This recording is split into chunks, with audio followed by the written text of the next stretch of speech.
Assalamualaikum warahmatullahi wabarakatuh. Jelajah pesantren Medcom.id kini sudah tiba di tanah Sulawesi, tepatnya di kota Makassar. Siapa yang tidak kenal Kiai Haji Muhammad Harisah? Beliau yang mendirikan pesantren An-Nahdhoh, sebuah pesantren yang berdiri di tengah pemukiman masyarakat. Bagaimana kemudian pesantren ini bisa tumbuh sejak tahun 1989?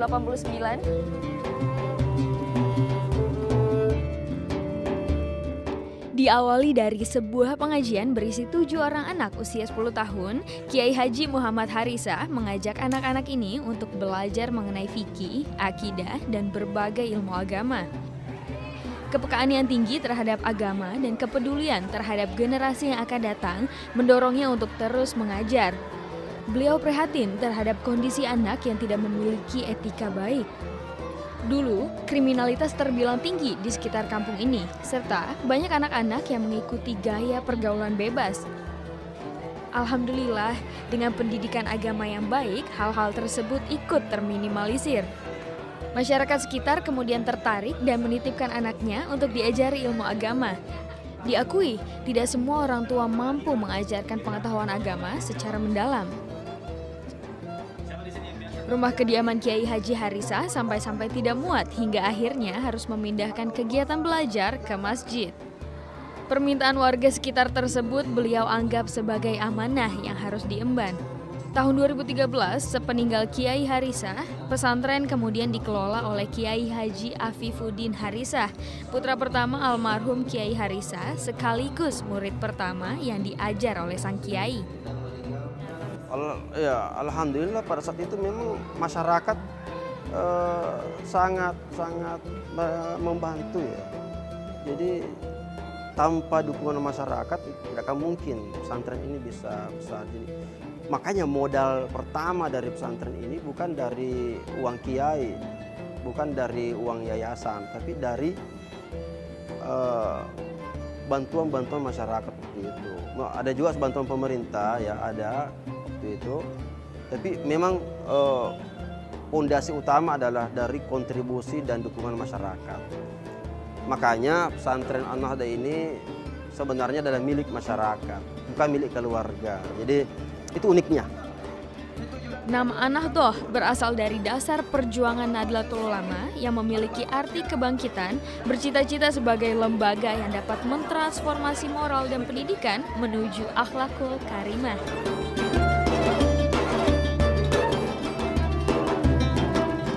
Selain memiliki prestasi di bidang akademik, kegiatan non-akademik juga terus didorong di sini. Al-Quran diperintahkan untuk dijaga. Untuk itu, ada yang menjaga dengan menghafal dan ada juga yang menjaga dari segi tulisan. Ini namanya tulisan di An-Nahdhoh yang konsisten mengembangkan studi kaligrafi ini selalu menyumbang kader kaligrafer terbaik di Makassar. Pesantren ini juga dijuluki Pusat Studi Kaligrafi Makassar loh. Wah, sulit tidak ya menulis menggunakan handam dan tinta Cina ini? Kiai Afifuddin juga sempat mengajar kaligrafi. Kini ia dipercaya jadi juri lomba kaligrafi tingkat nasional.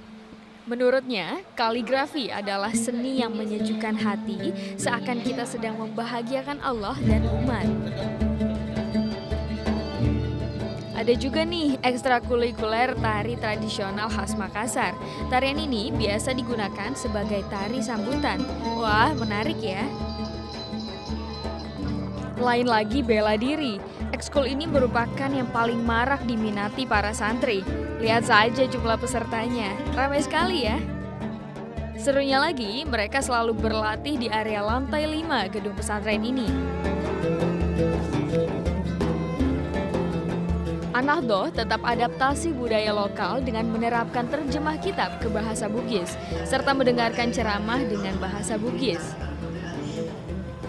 Pengajian bahasa Bugis malam ini diisi oleh adik kandung almarhum Kiai Haji Harisah yang juga merupakan Ketua Majelis Ulama Indonesia Makassar. Pengurus berharap generasi penerus tidak lupa akan kearifan lokal budaya Bugis yang merupakan budaya asli Makassar. Selain bahasa Bugis, santri juga mahir bahasa sehari-hari menggunakan bahasa Arab. Wah, ini mereka lagi diskusi soal apa ya? تعال يا صديق.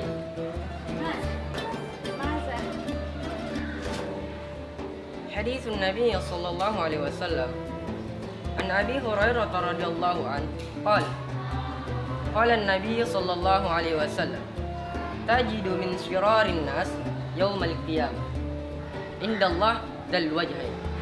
Di sudut ruangan lain, sekelompok santri dan santriwan menyanyikan lagu berbahasa Arab.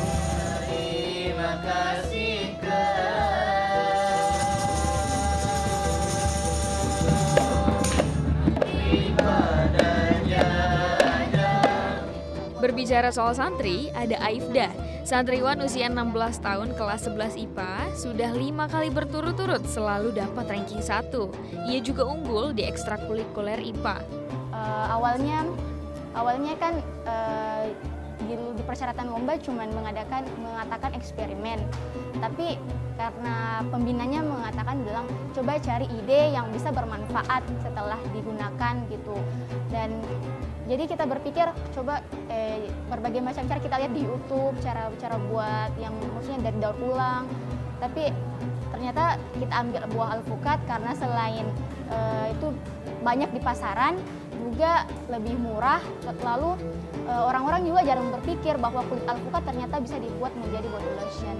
Yang ada cuma daging alpukatnya. Alhamdulillah juara 1. An-Nahdhah telah mencetak sebanyak 4.000 alumni sejak pertama berdiri dan akan terus menjalankan amanah dalam melahirkan generasi penerus yang lebih baik di tanah Sulawesi. Belajar dari An-Nahdhah, berubah demi kebaikan dapat berangkat dari mana saja. Tidak ketinggalan, mereka juga mengadaptasi budaya lokal agar dapat berjalan beriringan dengan ajaran agama Islam. Pesantren yang telah mencetak lebih dari 4.000 alumni ini tetap menjadi favorit di tanah Sulawesi. Sampai di sini dulu perjalanan kami di kota Angin Mamiri. Masih mana Riolo, salamat kita pada salamat. Wassalamualaikum warahmatullahi wabarakatuh.